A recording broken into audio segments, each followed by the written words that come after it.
Hello, future chemists. Welcome to an exciting journey into the heart of molecular structures. Today, we are unraveling the fascinating concept of resonance, a crucial topic in chemical bonding that helps us understand why molecules behave the way they do. We'll start with the basics, then dive into deeper explanations, tackle some challenging problems, and finally, explore advanced competitive insights. Get ready to transform your understanding. Ready for some basic chemical magic? Let's uncover how molecules sometimes need more than one picture to tell their full story. This is where resonance begins. Imagine you're trying to describe something complex, but one single drawing just isn't enough. That's exactly what happens in chemistry with resonance. When a molecule's true nature can't be captured by a single Lewis structure, we use multiple contributing structures called resonance structures. These aren't real, they're hypothetical. The real molecule, the resonance hybrid, is a blend of all of them, and it's always more stable. Think of it as a superstructure, borrowing features from all its components. So, why do we need this concept? It's all about electrons that aren't stuck between just two atoms. They're delocalized, spread out over several atoms, often pi electrons or lone pairs. This delocalization is key to resonance.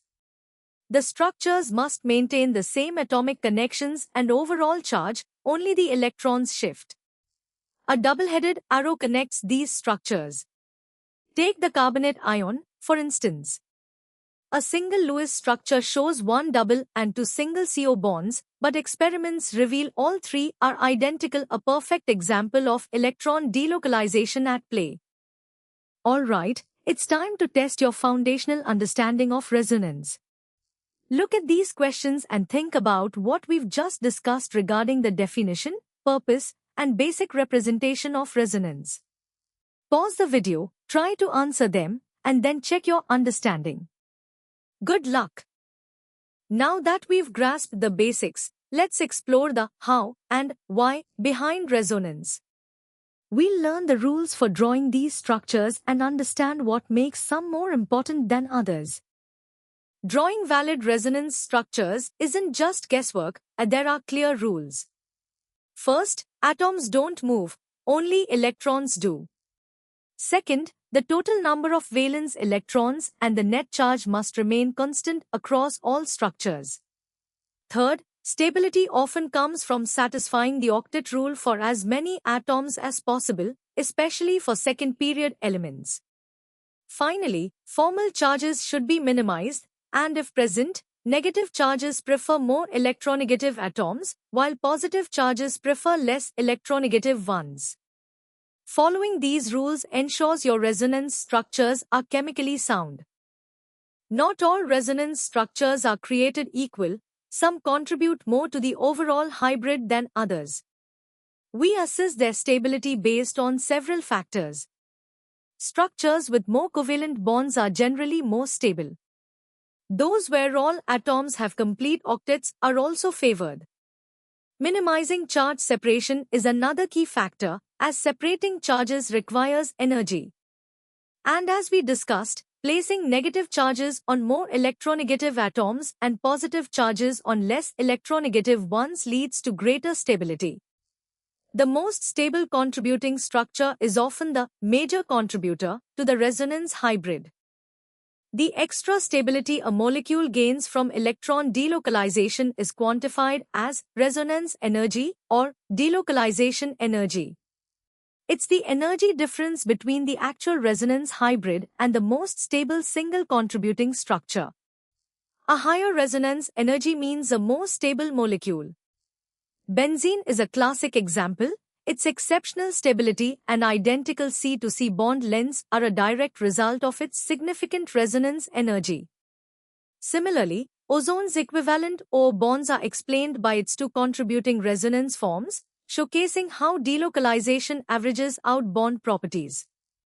You've now learned the crucial rules for drawing resonance structures and how to evaluate their stability. It's time to apply this knowledge. Work through these 5 practice questions. Try drawing the structures, identifying major contributors, and explaining the observed properties. This will solidify your understanding of these important concepts. Ready to connect the dots? In this section, we'll see how resonance explains real-world chemical phenomena and its relationship with other bonding theories. Resonance isn't just a theoretical concept, it has profound applications. It beautifully explains why bond lengths in molecules like the carboxylate ion are identical, even when a single Lewis structure suggests otherwise.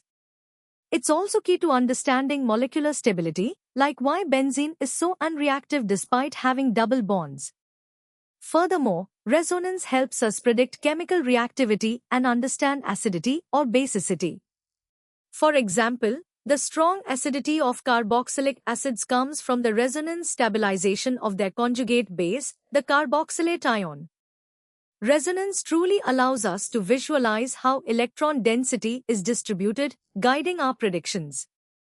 While powerful, resonance theory has its limitations. Remember, resonance structures are hypothetical, the molecule doesn't flicker between them. The resonance hybrid is a single, stable entity. Also, it's not a universal solution for all bonding scenarios and can become cumbersome for very large molecules. The concept of an energy barrier between canonical forms is also misleading, as the hybrid exists in a single, lowest energy state. Despite these, it remains an incredibly useful tool for chemists. How does resonance fit into the broader picture of chemical bonding? Resonance is essentially an extension of valence bond theory, which describes localized bonds from overlapping atomic orbitals. Resonance steps in when one VBT structure isn't enough, combining multiple structures to describe delocalized bonding.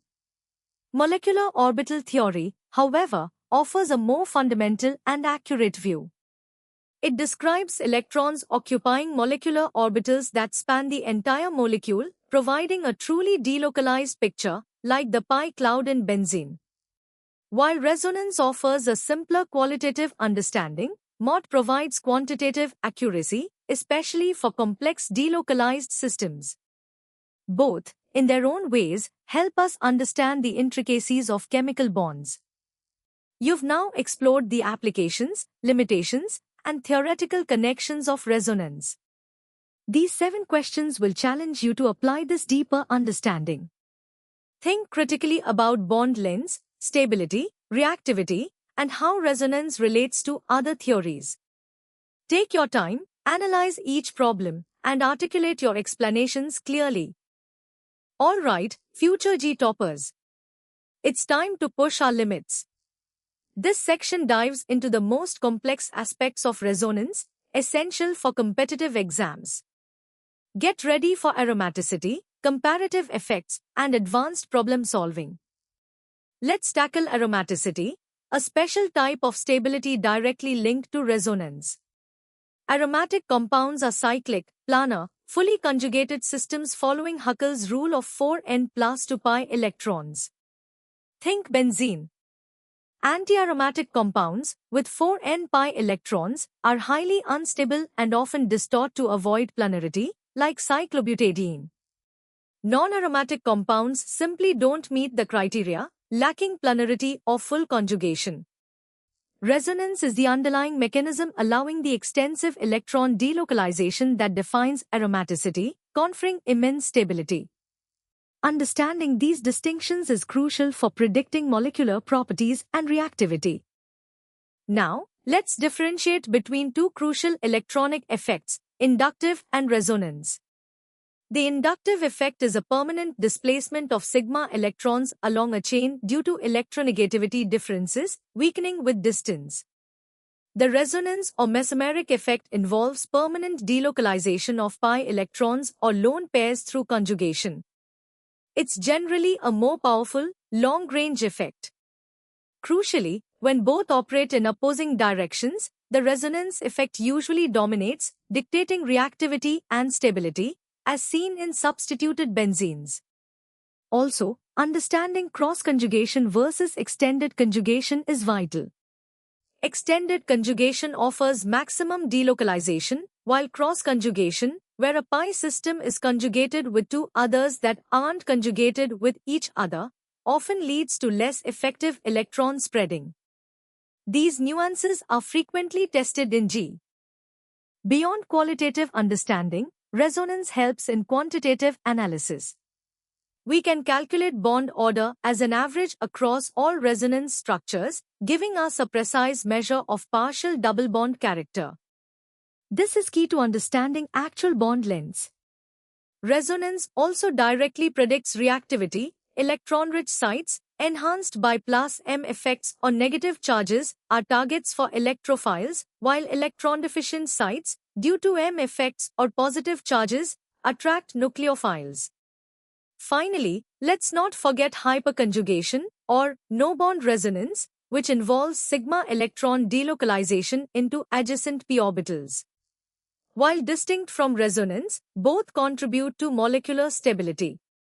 For G, mastering the interplay of all these effects is paramount for complex problem solving. To excel in G, you need a systematic approach.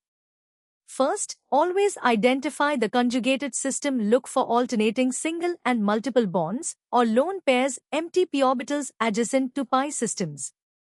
Second, diligently draw all valid resonance structures, strictly following the rules for octets and formal charges. Third, evaluate the stability of each contributor to determine the major ones. Finally, use the resonance hybrid concept to explain a wide range of properties: bond lengths, molecular stability, acidity, basicity, and reactivity. Practice makes perfect here. The more you apply these steps, the more intuitive resonance will become, empowering you to tackle even the trickiest questions. All right, champions. Here are the first 5 challenging questions for the hardest level. These problems require a deep understanding of aromaticity, inductive versus resonance effects, and the stability of various intermediates. Take your time to analyze each scenario, draw the necessary structures, and provide comprehensive explanations. This is where your true mastery of resonance will shine. And here are the final 5 questions to complete your hardest level challenge. These problems will test your ability to apply resonance concepts to predict reactivity, compare properties like dipole moments, and differentiate between subtle effects like cross-conjugation. Push yourself to think critically and connect all the concepts you've learned today. Success in G often comes from mastering these nuanced applications. You've journeyed through the intricate world of resonance, from its basic definition to its advanced applications in G. This topic is fundamental to understanding organic and inorganic chemistry. To continue your learning, practice more, and unlock your full potential, visit synapse.omaps.in. And don't forget to subscribe to our channel for more exciting chemistry content. Keep learning, keep exploring, and keep aiming for excellence. See you in the next session.